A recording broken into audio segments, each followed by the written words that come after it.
সুপ্রিয় শিক্ষার্থীবৃন্দ, welcome to my channel. প্রিয় শিক্ষার্থীরা, খুবই গুরুত্বপূর্ণ টপিকস আমরা আজকে শিখব। আজকে আমরা কুরিন এবং কুরিন সঞ্চিতি কোথায় কোথায় কিভাবে বসাতে হয় এবং রেওয়ামিল এবং সমন্বয়ে যা যা থাকতে পারে, অর্থাৎ আজকে আমরা ডিটেলস শিখব ইনশাআল্লাহ। প্রিয় শিক্ষার্থীরা, তোমরা ভালো করে মনোযোগ দিয়ে ভিডিওটি যদি দেখো ইনশাআল্লাহ, তাহলে কুরিন এবং কুরিন সঞ্চিতি কোথায় কোথায় বসাতে হবে এই নিয়ে তোমাদেরকে ইনশাআল্লাহ এই ক্লাসের পরে আর টেনশন করতে হবে না। প্রিয় শিক্ষার্থীরা, তোমরা কে কোথায় থেকে দেখছো কমেন্টস করে আমাকে জানাবে ইনশাআল্লাহ, এবং তোমাদের কেমন লাগলো সেটাও জানাবে। পরবর্তীতে তোমাদের যদি কোনো রিকোয়ারমেন্ট থাকে, তোমাদের কোনো ক্লাস প্রয়োজন হয়, সেটাও আমাকে জানাবে ইনশাআল্লাহ। ওকে প্রিয় শিক্ষার্থীরা, আর কথা না বাড়িয়ে চলো আমরা এবার ক্লাসে চলে যাই। প্রিয় শিক্ষার্থীরা, তোমাদের আর্থিক বিবরণী অধ্যায় অর্থাৎ নবম দশম শ্রেণীর দশম অধ্যায় এবং এইচএসসির অর্থাৎ ইন্টারমিডিয়েটের ফার্স্ট পেপারের নবম অধ্যায়, সেকেন্ড পেপারের পঞ্চম অধ্যায় আর্থিক বিবরণী নিয়ে তোমরা অনেকেই খুবই সমস্যায় পড়ে যাও। বেশিরভাগ স্টুডেন্ট ভয়ে এই চ্যাপ্টার থেকে পরীক্ষায় অ্যান্সার করে না। প্রিয় শিক্ষার্থীরা, আমি ধীরে ধীরে এই চ্যাপ্টারের অনেকগুলো ভিডিও দিয়েছি, তোমরা যদি মনোযোগ দিয়ে দেখো ইনশাআল্লাহ এই চ্যাপ্টারে তোমাদের আর কোনো সমস্যা থাকবে না। ওকে প্রিয় শিক্ষার্থীরা, আজকে আমরা কুরিন সম্পর্কে ডিটেল জানবো ইনশাআল্লাহ। ওকে, খেয়াল করো, আমি তোমাদের জন্য একটি রেওয়ামিল এবং কিছু সমন্বয়, এই রেওয়ামিল কুরিন রিলেটেড কিছু সমন্বয় লিখে রেখেছি। ওকে প্রিয় শিক্ষার্থীরা, এবং এখানে আমাদের বিশ্বদায় বিবরণী, আর্থিক অবস্থার বিবরণী লিখে রেখেছি। কোথায় কোনটা কিভাবে বসাবো খুব মনোযোগ দিয়ে খেয়াল করো। আমাদের রেওয়ামিল হচ্ছে ওয়াই ট্রেডার্স এর রেওয়ামিল 31 ডিসেম্বর 2024 তারিখের, অর্থাৎ 2024 সালের রেওয়ামিল দেয়া আছে। রেওয়ামিলে 1 নম্বরে ক্রয় বিক্রয়। আমরা জানি ক্রয় ব্যয়, তাই রেওয়ামিলে ডেবিটে থাকে। বিক্রয় করলে আয় হয়, অর্থাৎ বিক্রয়টা আয়, এই জন্য রেওয়ামিলে ক্রেডিটে থাকে। দেনাদার সম্পদ রেওয়ামিলে ডেবিটে, পাওনাদার দায় রেওয়ামিলে ক্রেডিটে। ফেরত, ফেরত ক্রয় ফেরত হতে পারে, বিক্রয় ফেরত হতে পারে। এই ডেবিটেরটা হচ্ছে বিক্রয় ফেরত, বিক্রয় ক্রেডিটে, বিক্রয় ফেরত ডেবিটে। আর ক্রেডিটের ফেরতটা হচ্ছে ক্রয় ফেরত, ক্রয় থাকে ডেবিটে, ক্রয় ফেরত ক্রেডিটে। আর কুরিন ও কুরিন সঞ্চিতি একসাথে লিখেছি। অনেক সময় তোমাদের প্রশ্নে কুরিন কুরিন সঞ্চিতি পাশাপাশি এভাবে লিখে দেয়। তো যদি তুমি আগে থেকেই না জানো কুরিন কোথায় থাকে, কুরিন সঞ্চিতি কোথায় থাকে, তাহলে তুমি বেশ বিপদেই পড়ে যাবে। প্রিয় শিক্ষার্থীরা, আমরা কিন্তু আর্থিক বিবরণী করছি রেওয়ামিল সম্পন্ন করার পরে, অর্থাৎ রেওয়ামিলে আমরা জেনেছি ডেবিট দিকে বসে সম্পদ, ব্যয় এবং উত্তোলন, আর ক্রেডিট দিকে বসে আয়, দায়, মূলধন এবং কিছু সঞ্চিতি ডেবিটে ক্রেডিটে বসে। আমরা ডিটেল জেনেছি। তোমাদের যাদের রেওয়ামিলে এখনো প্রবলেম আছে, আমার রেওয়ামিলের বেসিক একটি ভিডিও রয়েছে, ভিডিও ক্লাস, আমি ইনশাল্লাহ ডেসক্রিপশনে ওই ভিডিও ক্লাসের লিঙ্ক দিয়ে দিব। তোমরা যদি দেখে নাও, তোমাদের জন্য এই ক্লাসটি সহজ হয়ে যাবে ইনশাল্লাহ। ওকে প্রিয় শিক্ষার্থীরা, খেয়াল করো, তাহলে কুরিন হচ্ছে ব্যয়, ডেবিটে থাকে। কুরিন সঞ্চিতি বিপরীত সম্পদ, এটি হচ্ছে ক্রেডিটে থাকে। সম্পদ থাকে ডেবিটে আর বিপরীত সম্পদ থাকে ক্রেডিটে। ওকে, এবার আসো আমরা সমন্বয় দেখি। 1 নম্বর সমন্বয়, বিক্রয় 10,000 টাকা হিসাবভুক্ত হয়নি, অর্থাৎ 10,000 টাকা বিক্রয় করা হয়েছে, হিসাবভুক্ত হয়নি। 2 নম্বর সমন্বয়, দেনাদারের 2,000 টাকা আদায়যোগ্য নয়, অর্থাৎ দেনাদারের কাছ থেকে আমরা 2,000 টাকা পাবো না। অবশিষ্ট দেনাদারের উপর 10% কুরিন ও সন্দেহজনক দেনা সঞ্চিতি ধার্য করতে হবে। ওকে প্রিয় শিক্ষার্থীরা, আমরা সমন্বয় এবং রেওয়ামিল দেখে নিলাম। এবার আমরা দেখব কোনটা কোথায় কিভাবে যাচ্ছে। ওকে প্রিয় শিক্ষার্থীরা, 1 নম্বর সমন্বয়, বিক্রয় 10,000 টাকা হিসাবভুক্ত হয়নি। যখন বিক্রয় হিসাবভুক্ত হয়নি বলবে নগদ বিক্রয় না ধারে বিক্রয়, আমরা একদম টেনশন করব না। যখন নগদ উল্লেখ না থাকবে আমরা এটাকে ধারে ধরে নিব, অর্থাৎ বাকিতে বিক্রয় হয়েছে। তো বাকিতে বিক্রয় হলে আমরা জাবেদা জানি, দেনাদার হিসাব ডেবিট, বিক্রয় হিসাব ক্রেডিট, অর্থাৎ দেনাদার বৃদ্ধি পাবে, বিক্রয়ও বৃদ্ধি পাবে। তো দেনাদার সম্পদ বৃদ্ধি পেলে ডেবিট হয়, বিক্রয় আয় বৃদ্ধি পেলে ক্রেডিট হয়, অর্থাৎ দেনাদারের সাথেও যোগ হবে অলিখিত বিক্রয়টা, আর বিক্রয়ের সাথেও যোগ হবে। ওকে প্রিয় শিক্ষার্থীরা, এবার আমরা বিশদায় বিবরণীতে বিক্রয়ের কাজটা আগে করব। লিখো বিক্রয়। আমাদের রেওয়ামিলে বিক্রয় আছে 1,50,000 টাকা, আমরা লিখে দিলাম বিক্রয় 1,50,000 টাকা। এরপরে বিক্রয় সম্পর্কে সমন্বয় আছে, আমাদের ফেরত আছে। বিক্রয় ফেরত 3000 টাকা, অর্থাৎ বিক্রয় ক্রেডিটে বিক্রয় ফেরত ডেবিটে, তার মানে বিক্রয় ফেরত 3000 টাকা। ওকে, প্রথমে আমরা ফেরত বাদ দিব, বিক্রয় বাদ বিক্রয় ফেরত। বিক্রয় ফেরত হচ্ছে 3000 টাকা। 3000 টাকা বাদ দিলে আমাদের দাঁড়াবে 1,50,000 থেকে 3 গেলে 1,47,000 টাকা।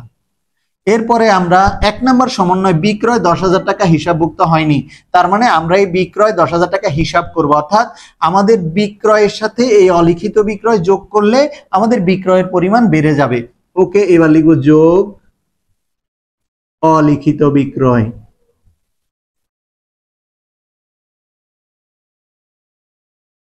অলিখিত বিক্রয় 10,000 টাকা, তাহলে 1,47,000 আর 10,000 1,57,000 টাকা। ওকে প্রিয় শিক্ষার্থীরা, আমরা পেয়ে গেলাম বিক্রয়ের কাজ, যাকে বলে নিট বিক্রয়। ওকে, আমরা নিট বিক্রয় পেয়ে গেলাম। এবার আসো, এবার আমরা দেনাদারের সাথে কাজ করব। আমরা জানি দেনাদার চলতি সম্পদ, এই বাকিতে বিক্রয়। আর মনে রাখবে প্রিয় শিক্ষার্থীরা, প্রত্যেকটি সমন্বয়ে কমপক্ষে 2 বার কাজ হবে, রেওয়া মিলের আইটেমগুলো সর্বোচ্চ 1 বার কাজ হবে। ওকে, তাহলে আমরা বিক্রয় অলিখিত বিক্রয়, অর্থাৎ বিক্রয় 10,000 টাকা হিসাবভুক্ত হয়নি, বিক্রয়ের সাথে একবার যোগ করলাম। এখন আমরা আর্থিক অবস্থার বিবরণীতে চলতি সম্পদে, চলতি সম্পদ, চলতি সম্পদে দেনাদারের সাথে যোগ করব। আমরা লিখব দেনাদার।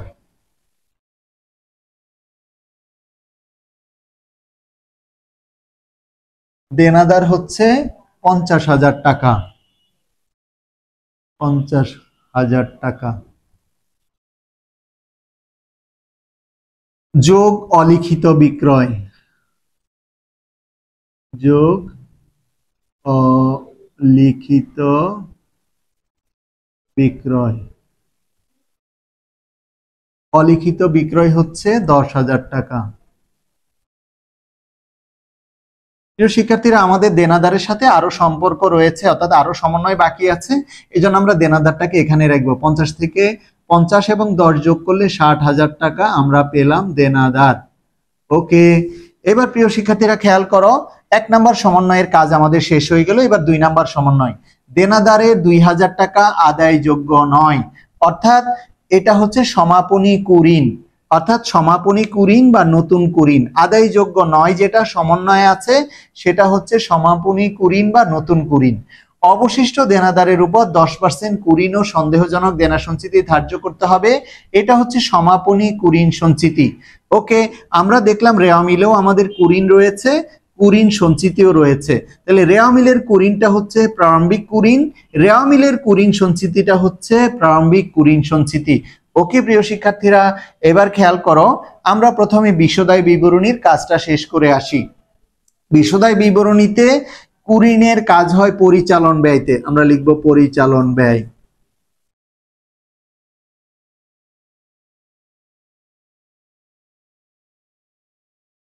পরিচালন ব্যয়তে আমরা লিখব সমাপনী কুঋণ সঞ্চিতি, অর্থাৎ এই সমন্বয়ের কুঋণ সঞ্চিতিটা প্রথমে লিখব, সমাপনী কুঋণ সঞ্চিতি।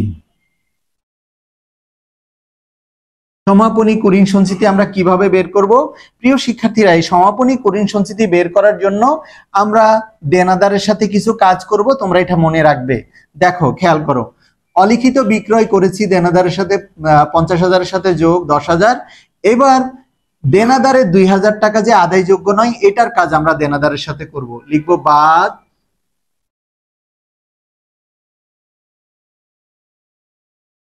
সমাপনী কুঋণ।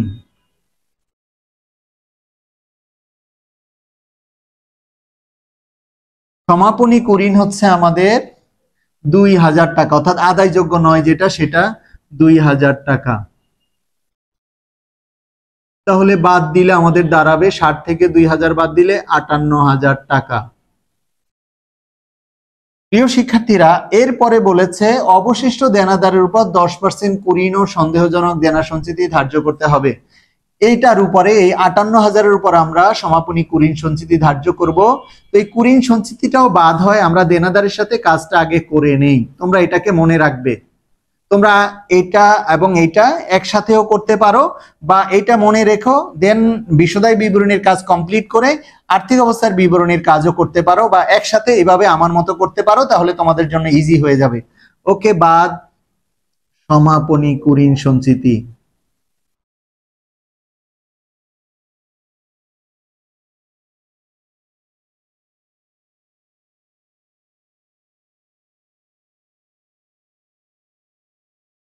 সমাপনী কুরিন সঞ্চিতি হচ্ছে 10% এই 58,000-এর উপর। ওকে, আমরা এখানে একটু গণনা করি। গণনা 1, সমাপনী কুরিন সঞ্চিতি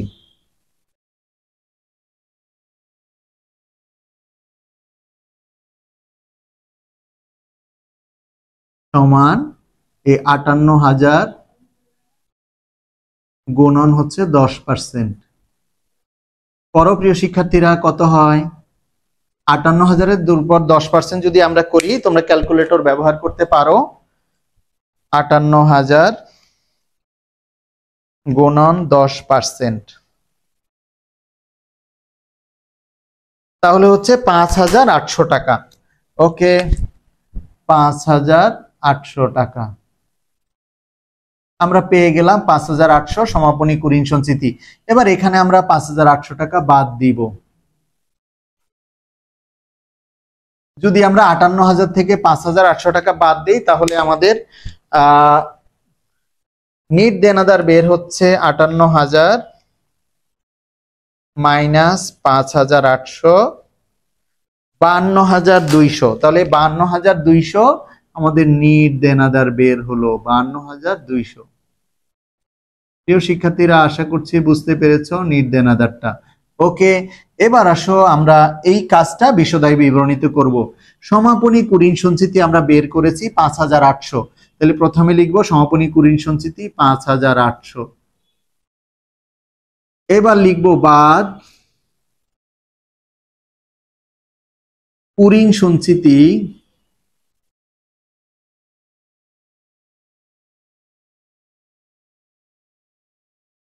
হিসাবের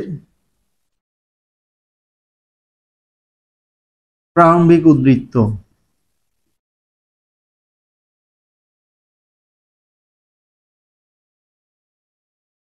প্রিয় শিক্ষার্থীরা, কিভাবে বাদ দিব আমরা একটু দেখো।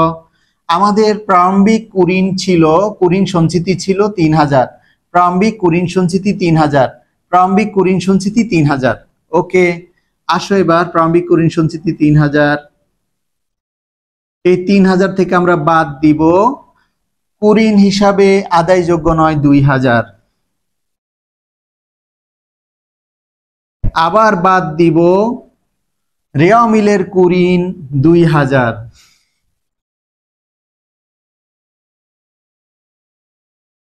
প্রিয় শিক্ষার্থীরা, আমরা দেখলাম মাইনাস হচ্ছে 2 2 4,000, প্লাস হচ্ছে 3,000। এখন এই যে প্লাসটা ছোট, মাইনাসটা বড়, তার মানে এখানে আসতেছে মাইনাসটা বড়, 1,000। এবার 1,000 মাইনাস বড় হওয়ার কারণে আমরা কিন্তু এখানে বাদ লিখতে পারবো না। যদি এখানে হতো এই 3,000-এর চেয়ে ছোট, এটা যদি কম হতো, তাহলে আমরা এখানে বাদ লিখতে পারতাম। এখন আমাদেরকে বাদটা চেঞ্জ করতে হবে। তাহলে আমরা এখানে কি লিখব? এখানে লিখব যোগ 1,000, যোগ 1,000।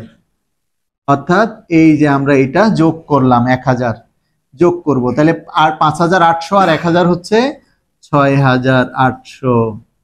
প্রিয় শিক্ষার্থীরা, যখন এই যে প্রারম্ভিক কুরিন সঞ্চিতি রেওয়া মিলে 3,000 আছে, এটা থেকে যখন বিয়োগ ফলটা বড় হবে, অর্থাৎ এই যে 2,000 হচ্ছে দেনাদারের আদায়যোগ্য নয়, অর্থাৎ সমাপনী কুরিন, এই যে সমাপনী কুরিন এখানে লিখেছি এই 2,000, আর রেওয়া মিলের কুরিন হচ্ছে 2,000।